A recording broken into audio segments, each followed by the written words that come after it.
इस बीच दिल्ली की national highway पर किसान तहरीक का जायजा लिया हमारे नुमाइंदे रवि मिश्रा ने। किसान आंदोलन को आज 18वां दिन है। तमाम सीमाओं पर जो कि दिल्ली की तरफ रास्ता जाता है वहां पर किसान जत्थेबंदी सड़कों पर बैठे हुए हैं। मैं भी सड़क पर बैठा हुआ हूं इनसे बात करने के लिए। ये दिल्ली नेशनल हाईवे 48 है जो कि दिल्ली की लाइफलाइन है और किसानों ने इसका अवरोध कर लिया है। और आप बताना चाहूँगा कि देख सकते हैं कि लाखों की संख्या में किसान जत्थेबंदी यहाँ मौजूद हैं। इसमें महिलाएं हैं, पुरुष हैं, युवा हैं, बुजुर्ग हैं जो कि अपनी आवाज़, अपनी मांगों को लेकर दिल्ली की तरफ कूच करना चाहते हैं। मैम, क्या कहना चाहेंगी आप? हम चाहते हैं कि सरकार को किसानों की मांगों को पूरा करना चाहिए। उनको उसमें शोध नहीं करनी चाहिए, कानूनों को रद्द करना चाहिए, क्योंकि इसमें मोदी सरकार ने अंबानी अंडानी को जो सारी फसलों का जो वो है वो उनको संभाया है, फसलों का दाम वगैरह जो भी है उनको संभाया है, उसको ये प्राइवेटाइजेशन हो जाएगी। इससे किसानों को कोई लाभ नहीं होगा, व्यापारी वर्ग पर भी बहुत ज़्यादा असर पड़ेगा। मगर ये जो सड़क अवरोध करने का आप लोगों ने जो कार्यक्रम बनाया है, इससे तो आवाजाही बंद हो जाएगी। हाईवे है, गाड़ियां आ रही जा रही हैं, लोग आ जा रहे हैं, सब कुछ रुक जाएगा, ठप हो जाएगा।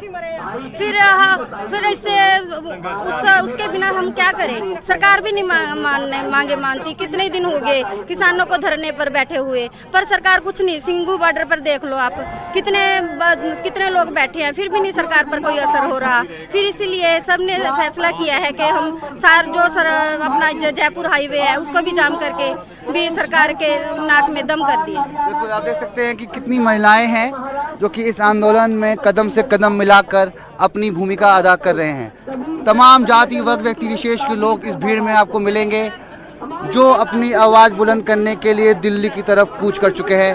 बात करना चाहेंगे मैम, क्या मांगे हैं आपकी? आप भी सड़कों पर आज बैठे हैं।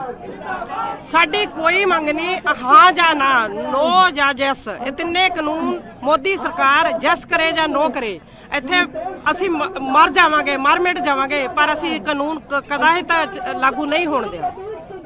पर वो तो बैठक करने की मांग कर रहे हैं, बातचीत करके रास्ता निकाला जाए, मगर इस तरह से अगर रास्ता रोक दिया जाएगा तो काफ़ी लोगों को इसमें परेशानी हो रही है, आगे भी होगी। हरियाणे में भी रोके हुए हैं, पंजाब के बॉर्डर सारे हरियाणे नाल लगते हैं, ਜਿਹੜੇ ਦਿੱਲੀ ਨਾਲ ਲੱਗਦੇ ਬਾਰਡਰ ਸਾਰੇ ਰੁਕੇ ਹੋਏ ਆ। ਇਹ ਇੱਕ ਸੀ ਬਾਰਡਰ ਹੈ ਜਿਹਨੂੰ ਅਸੀਂ ਰੋਕਣਾ ਚਾਹੁੰਦੇ ਸੀ।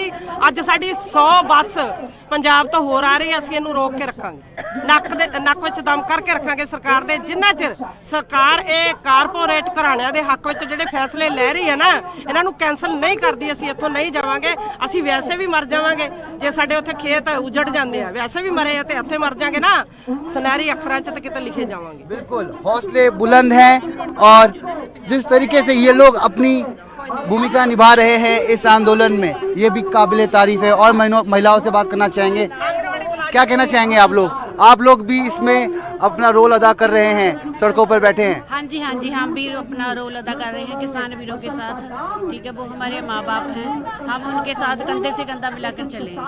अगर किसानों की बातें नहीं मानी गई तो क्या किया जाएगा आगे? नहीं, मानना तो पड़ेगा ना, मानना पड़ेगा। संघर्ष बहुत काफ़ी है जी, पीछे काफ़ी ले आ रहे हैं साढ़े नाल दा काफ़ी। जो साढ़े लीडर सानू देश देंगे, जो अगे लगे हुए ना, उन्होंने दे देशों से चलना। क्या कहना चाहेंगे आंटी जी? बस हम भी अपने माँ बाप के साथ हैं, उनके साथ ही रहेंगे। यहाँ जहाँ वो बैठे हैं तो हम भी यहीं बैठेंगे। ये तो होके रहेगा कि पास करा के जाएंगे। वो वड़ियल है तो हम उनसे ज्यादा है, वो शेर है तो हम सवा शेर है।